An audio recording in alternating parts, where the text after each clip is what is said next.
Hi, this is Maya Maida, and you're listening to the Food Solidarity Podcast, conversations with people around the world who are using the power of food to create local change.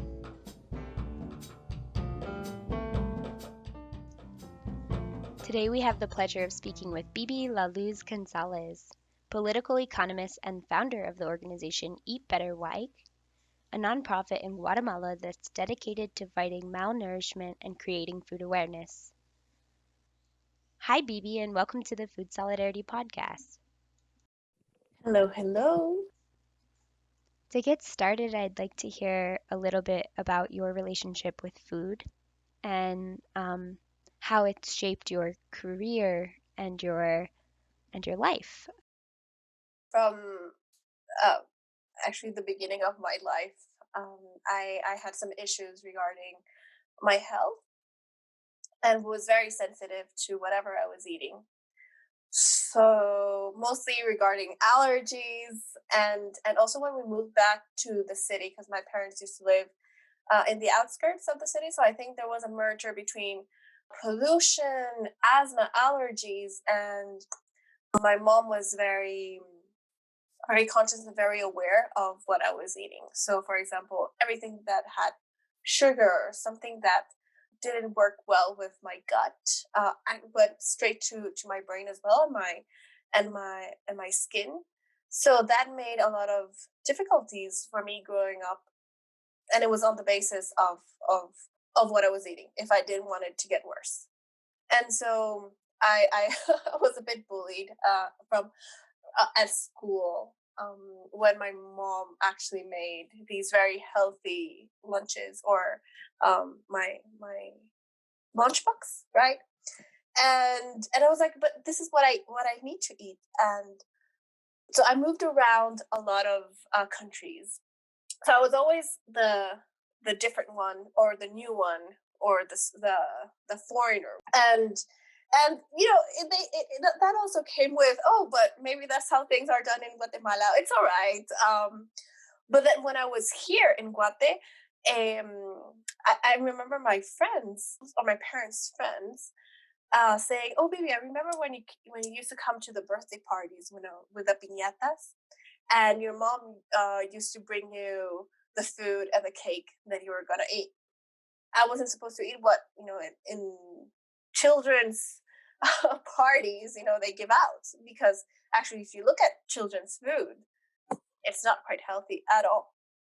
So I don't remember this, but especially the moms of my friends, they remember this quite well. And so I grew up in a very healthy atmosphere that needed to be. And you mentioned, my background. There was always some social justice going around. I mean, my first job was an internship at the UN in Uruguay, and I was like, "Oh, this is my dream come true." and and I realized there was just so much to do. And then 10 years after that, I applied again to work at the World Food Program, now specifically on food, and learned so much. And that just gave me the impulse of still doing what Waik with Eat Better Waik work. And basically, when I was doing my master's 10 years ago, with the field that I had chosen to study, which is international political economy and everything regarding to development. And I saw through Amartya Sen's work of the entitlement approach and access to food. And I was like, this is super interesting. I need to focus on this. And so that's how it started. And the push really came when I was working for an international development bank project here in Guatemala, where a mother was feeding her baby soda in a bottle. And I came up to her and I asked her why she preferred soda over milk. And she replied, because soda is more expensive than milk.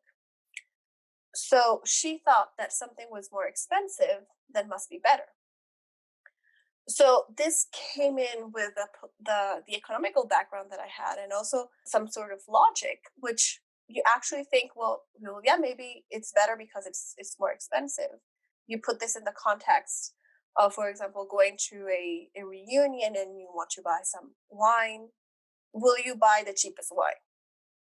So that put into context, the motivation to create Waik was you can have healthy foods that are accessible to you without spending so much money, and valuing what you can also grow in your backyard, which is most of the population here in Guatemala that live in rural areas.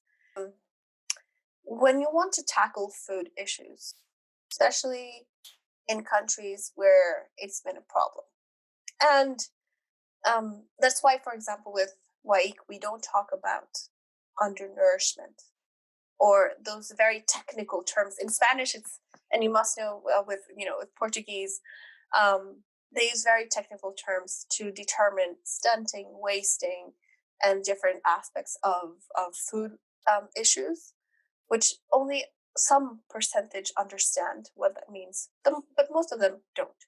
So they know there is a problem, but they don't really understand the problem.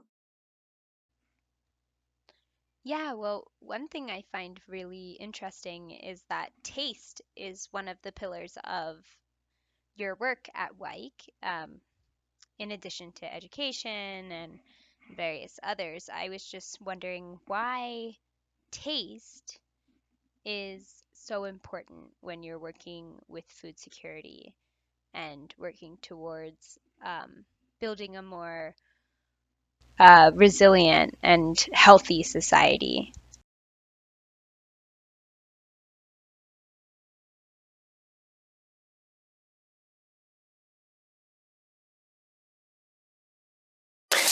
When I got back to Guatemala from studying abroad, this master's that I'm saying that I studied in the UK, where I specialized, let's say, in my essays and my papers on this. And I came to Guatemala and I really felt ignorant. And when I wanted to talk about food, and when I still do, you find that there's not much of an interest of people knowing more. But deep down, they know that maybe what they're consuming isn't the appropriate, let's say, content for their health. Or when we educate or talk about food, you need to grasp the attention of the audience that you're going to be working with. And for this to to identify what the problems are, how they relate to food issues, and how they can also become themselves, change makers, but in a very simple way that goes beyond generations. And you need to appeal to them.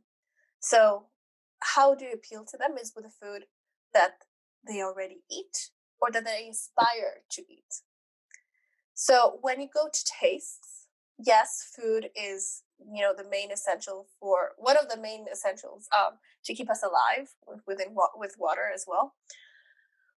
But what you have that is so appealing of processed foods is that they're composed in a way that make people some sort of want and addiction of still wanting more or even status. For example, here you see, oh, but this is what in the US they're eating, so we're gonna eat it and triple size me and have lots of bubbles and have lots of energy with sugar that keeps you like this, or oil. But if you can appeal to them of what you can make from what you already have in your surroundings and what they also want is also very important. So when we do workshops, for example, the first things that we do is for them to tell us, write us, or draw what they already have for breakfast and what they would like to have for breakfast, and that varies according different group ages or grades, because we started working in schools, and it's just wonderful to see how kids want something, but maybe their parents are giving them something else. So when you work on the basis of the taste that they want to feel, the texture that they want to have, that gives them some sort of goal and an ambition. And most of them are very healthy. So the need and the want is there. So how can we make that happen? It does seem like there are more cases now where you have youth actually driving this generational shift, whether it's making changes in their dietary habits, eating organic, becoming vegan, becoming vegetarian out of a concern for the environment. Um, though there is still much work to be done. And one thing I think is really interesting about something you mentioned in earlier conversation about Wyke was that Wyke works to educate people about nutrition without them knowing that they're being educated. And I think that's really interesting. Can you tell us a bit more about how you do that in workshops and in other practices of Wyke? It's been a learning process, definitely, and something that straightforward. People don't like to be told off whether they're doing good or doing wrong, right?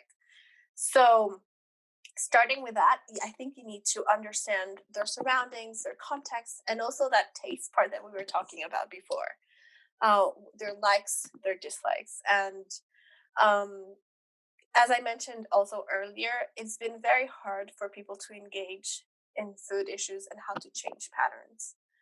So most of the budget that Guatemalans spend goes to food, and it's actually very hard to work with humans and be a human being as well. Um, I find that very hard. So definitely, I think the creativity part when you speak about an issue that people have, I mean, is essential for their lives, but is not a priority necessarily when they when it when it is for them to take on their lives and move forward with their lives.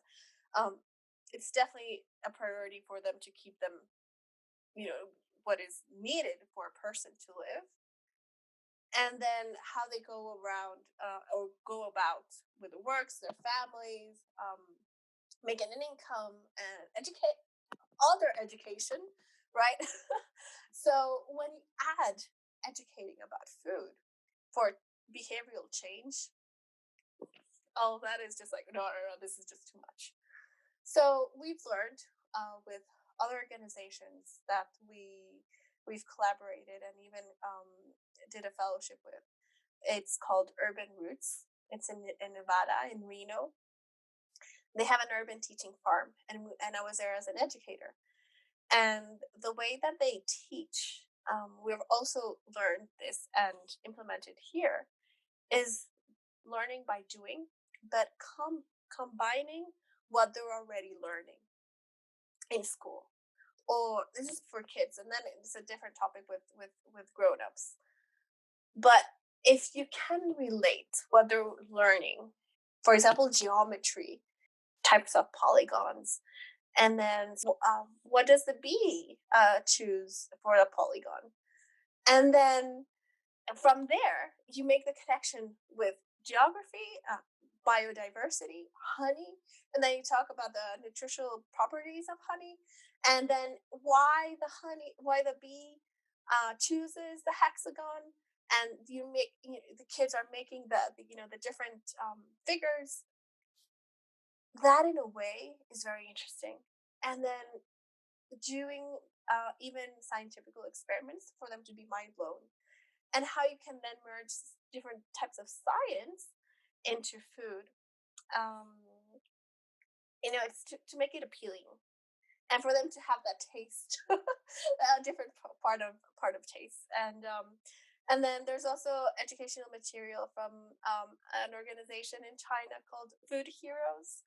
That one of our main essentials is also to gather our material with nutritional economics, um, as well, with the interaction of urban roots and food heroes in Spanish, and for us to create different, um, engagement. within food change. And also, for as I was mentioning before, we just did a campaign for World Breastfeeding Week, in which we engaged by sharing different types of paintings around the world.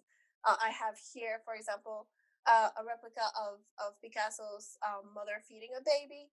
And that started it because I changed of the pandemic because of rooms and internet connection. And I was like, well, I want to share more paintings that depict the naturality of women breastfeeding. And then in the paintings, they portray good ways of the mom grabbing the breast and the baby opening its mouth appropriately, and different, techniques and learnings from very famous painters around the world, different movements, and in different countries. So, so those are the ways that you kind of engage people when you talk about food. So that's why that creativity and that inclusion part is essential. Educating without people knowing they're being educated is leading by example. And some of the things that strike me so much, I think, when you're very indignada is the word in Spanish. We're super, let's say, appalled by some of the things. You go and want to change them. For example, with Waik, we're delivering food baskets, but we're delivering very different food baskets that what most, if not all, organizations, governments, and businesses are delivering for food insecure people or families, or that they love their jobs and cannot afford to buy food. I mean, they're giving out sugar, oil, corn flour to keep making tortillas, and then other elements that are okay. But that when you talk about when you see the relation of what they're giving out, nothing adds up. And if you're talking about a health pandemic, why are you giving out, or why are they giving out the same food basket that they're delivering when any other type of emergency is happening? So right now we really need to tackle that health issue. And I'm sorry, but giving out sugar, oil, how is that adding up to being healthier? And if you see that, the the amount of people that are heavily struck by the coronavirus are people with underlying diseases and non-transmittable diseases that happen because of poor, or not poor, let's say, because you're not eating enough, but what you're eating isn't great for you. So with Waik, definitely is we're doing these improved food baskets that the majority of fruits and vegetables with the content, and also complementary foods. But definitely, definitely, if you can give out the example, this is what it should be, then I wish and hope that more people can replicate this. And as well, they value something. For example, if they see, oh, we're being assisted with these foods that we grow in our yard or in our fields, then these must have certain value. Let's eat them instead of just selling them, and then with the money that they earn by very crappy food, that says a lot as well. So yeah. You bring up a really good point, Bibi, and that is that in the middle of a crisis where health is at the core, and we all know that we are what we eat, and that our diet plays a significant role in preventing, um, you know, diseases, underlying conditions that can contribute to the severity of coronavirus, and whether or not you suffer immensely or remain relatively fine. It's interesting that food is not at the core of that global discussion, the larger coronavirus discussion.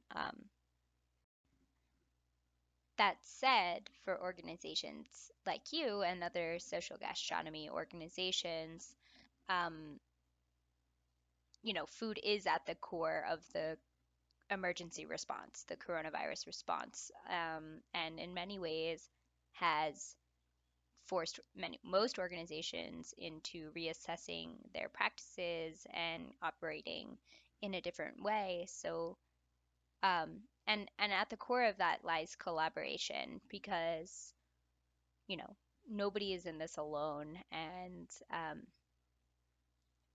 in the end, no matter where you are in the world, organizations that work with food have a shared goal.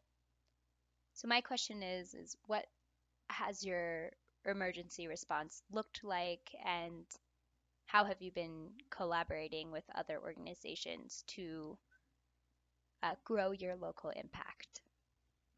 Yeah, I think, well, throughout the years, we've been working with multiple organizations that, tackle different aspects. As of right now, um, with delivering the food baskets, and also we've been preparing some, but mostly we've been partnering with others that prepare for many more, that have a greater reach.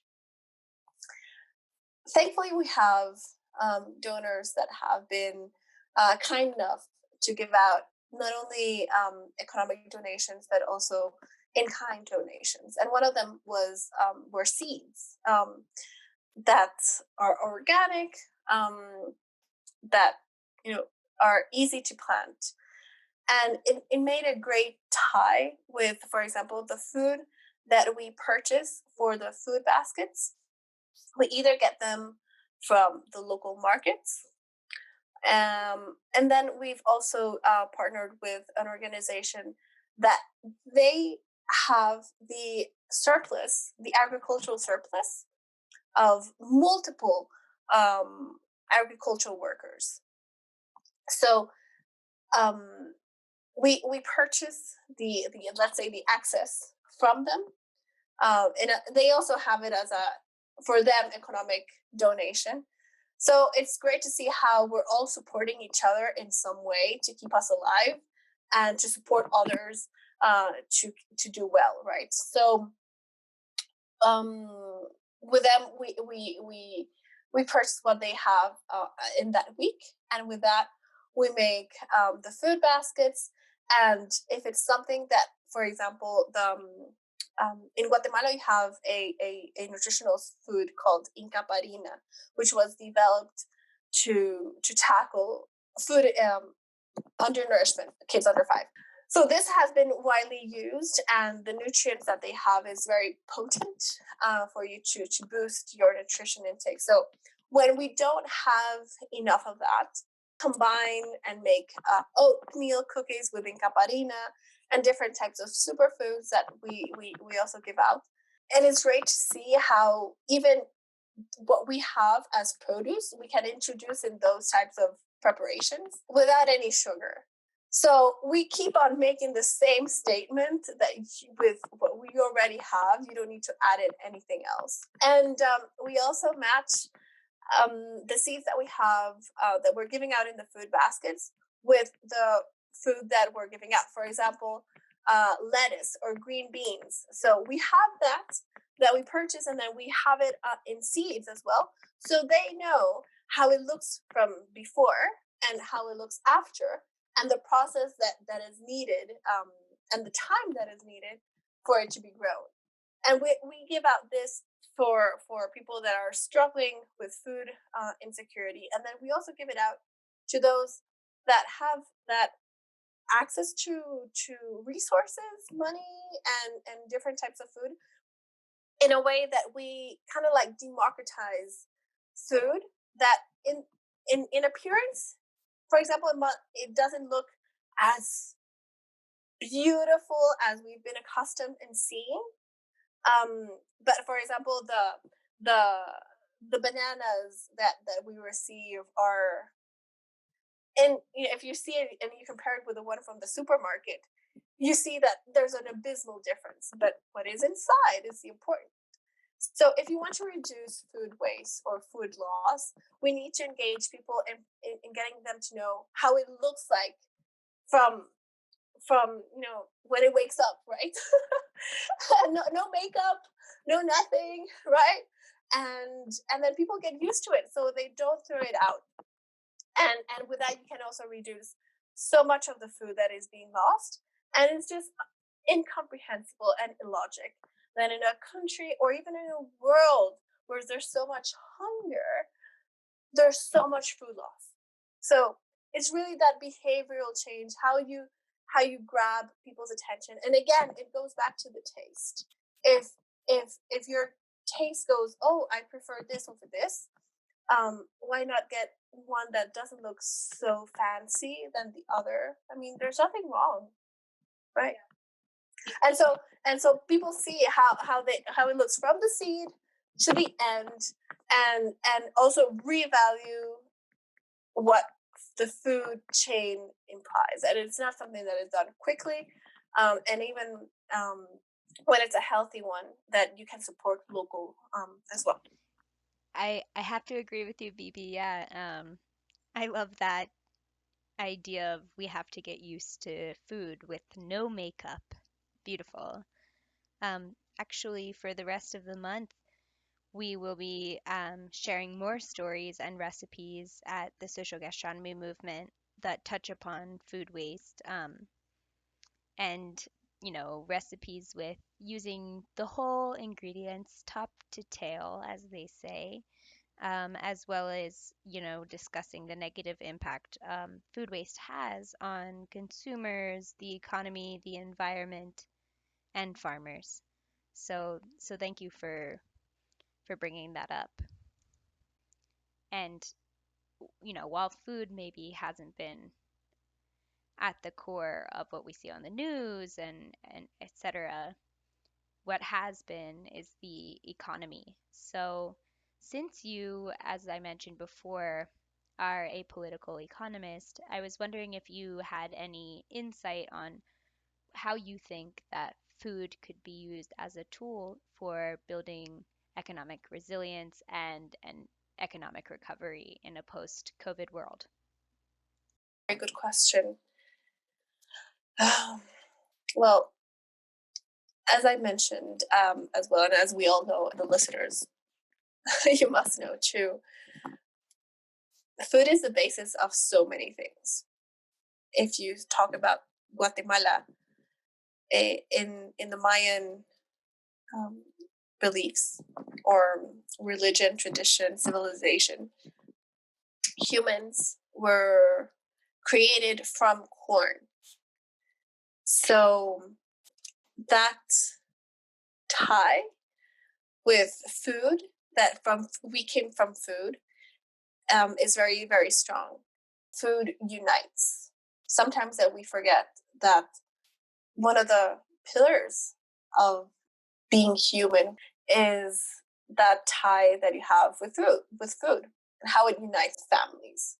And not just humanity, but as well, animals. They have the rules, and they come together as well to eat. So do we, right? So when you start with the values that you have within families and what unites you, that's a starting point. And then when it goes to the economy, and definitely people need to change monoculture, monocultivos, and definitely reassess how you're treating the soil and reassess what you're growing. Yeah, you're in Brazil. I mean, we hear a lot about deforestation because of soybeans. In Guate, we have it with palm. In Guatemala, we also have so many sugar cane plantations. There's coffee. And there's also fruits. It was wrongly named a banana republic a long time ago, but so Guatemala is a leading country with having the highest undernourishment rates in the region, and it has been going on for several years now. And there's a problem that it is not going down sufficiently. And it's not even going to go down now with the pandemic because there are more people with food insecurity. So definitely reassess the way that the country or business and even people are gaining that income. Is it because we're responding to a general demand that needs the ingredients, for example, of oil, sugar? Are we really responding with what we're producing to the nutritional vacuums or needs that people need? So from there, if you have a more human aspect of the way that you're responding to an economic demand or even supply that needs some time to digest and make an effort. So I say that in these times of change, if we're not improving, what is there to be done? So definitely, I mean, we wanted change. We wanted something to shake people's lifestyles. And then the pandemic came in and put into a halt so many aspects. We still needed to eat. But definitely how you can change the way that you're producing, distributing food, if you want to at least tackle some aspects of human rights or even social climate sustainability. And what you're doing improves or degrades the health and well-being of not only humans, but the entire environment. So imagine that world, the post-COVID world, in 2030. And imagine this in a way that we've accomplished all of the sustainable development goals. The world is free of hunger, free of poverty. What does the food system look like to you in this imaginary future? And what was your role and the role of Waik in getting it there? Challenging. Definitely a new way of production. Agriculture has changed into not subduing people that are agriculture farmers in a somewhat poverty, but they're revalued and they have gained new skills and how their essential work for feeding humanity is valued. And that goes beyond economic prosperity, but also the equitable treatment as a person and their families. They have the opportunities to grow and develop so many other opportunities. No discrimination, no inequality, and being respected with dignity. Second, technology has improved their lifestyle because they are operators of the technological aspect that before they were under, let's say, not great conditions of working. Second, large and small food companies are producing healthier foods that go adequately with laws of labeling when it's excess salt, excess oil, excess sugar, or that is unhealthy or unsuitable for human consumption. Afterwards, the consumer is consuming and purchasing more from local markets. They have improved their food intake of not great tasting foods before, but now they've gained that taste and how to prepare it for it to be more yummy, let's say, for them. And that people are more connected and more aware of how their food choices or even life choices impacts more than themselves, impacts so many more, and that those decisions that each of them take has a direct impact on so many more, and how it trickles down.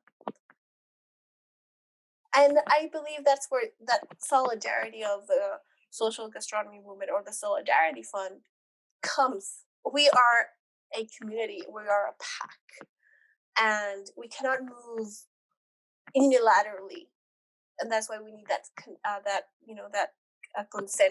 consensus. And how we've been part of that, I wish we could do more, to have a bigger team, and that goes with more reach, more supporters, and more people that are replicating what we're, let's say, bringing about. I would love for this to get very high up in government to make that change. Sometimes it's very, let's say, it's very, you stumble upon certain bricks, and then companies as well to make that change. And I just think it's a matter of commitment. It's a matter of commitment. But really, if you have that many people that kind of envision and go in line with what you're saying, we can definitely make an impact. Furthermore, because big decision makers are people, and some are producers, but all of us are consumers. So how can we shift that? And I hope with Eat Better Week we can improve everything that we're doing, and go in that way.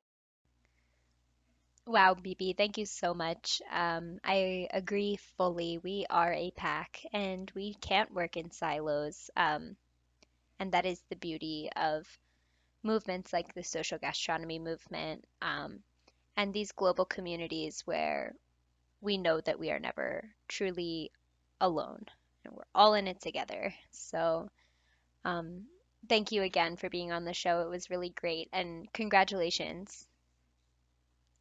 Thank you, Maya, for having me, and for selecting Waik in this, and also putting Guatemala on the map, and hope that we make justice of what we're expected to do and excel even more. So thank you very much. This means the world, and I'm incredibly happy to get this going. Thanks again for tuning in to the second episode of the Food Solidarity Podcast. Over the next few months, we'll be having conversations with more people from around the world who are using the power of food to create local change and build resilience in their communities. If you want to learn more about the Food Solidarity Fund, Eat Better Wyke, or the Social Gastronomy Movement, please visit www.socialgastronomy.org. Thanks!